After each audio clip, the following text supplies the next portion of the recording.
અમરેલી લાઠી તાલુકા પંચાયતમાં પ્રમુખ ઉપપ્રમુખની ચૂંટણીમાં ગરમાવો. લાઠી તાલુકા પંચાયતના પ્રમુખ ઉપપ્રમુખની ચૂંટણીમાં હાઈ વોલ્ટેજ ડ્રામા જોવા મળ્યો છે. કોંગ્રેસના જેનીબેન ટુમ્મરે ભાજપ ઉમેદવારને અટકાવતા મામલો ગરમાયો. લાઠી તાલુકા પંચાયતના પ્રમુખ પદના દાવેદાર રમીલાબેન પુનતિયા મોડા પહોંચ્યા. ચૂંટણી અધિકારીએ નિયમ મુજબ પ્રમુખ પદના ઉમેદવારને બેઠકમાં બોલાવ્યા. ભાજપના ટેકાથી આમ આદમી પાર્ટીના સભાડિયા બેઠકના સભ્ય રમીલાબેન પુનતિયા પ્રમુખ બન્યા.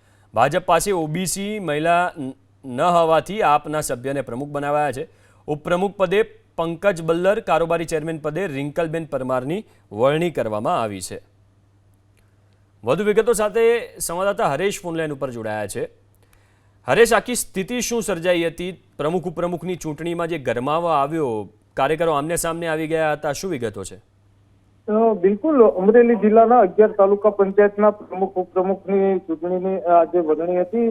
ત્યારે સૌથી રસપ્રદ લાઠી તાલુકા પંચાયતમાં ઘડીભર માટે રાજકારણ ગરમાયું હતું. લાઠી તાલુકા પંચાયતના ભાજપે જાહેર કરેલા ઉમેદવાર સભાગઢમાં મોડા પહોંચતા કોંગી નેતા જેની ઠુમર અને આપના જે કાર્યકર્તાઓ હતા તેણે રમીલાબેન, જે પ્રમુખ પદના જે મહિલા ઉમેદવાર હતા, તેમને અટકાવ્યા હતા. જોકે ચૂંટણી અધિકારી રૂલ્સ મુજબ સભા બેઠકમાં પ્રમુખ પદના ઉમેદવાર રમીલાબેનને બેઠકમાં બોલાવ્યા હતા અને ભાજપના ટેકાથી આપ પાર્ટીના સભાડિયા બેઠકના સભ્ય રમીલાબેન છે અને ઓબીસી મહિલા ભાજપ પાસે ન હોવાને કારણે આપના મહિલા જે રમીલાબેન જે છે તે સભાડિયા બેઠક ઉપરથી આમ આદમી પાર્ટીમાંથી ચૂંટાઈ આવ્યા હતા. ત્યારે તેમને ભાજપના ટેકે તેમને પ્રમુખ પદે જાહેર કરવામાં આવ્યા છે. જી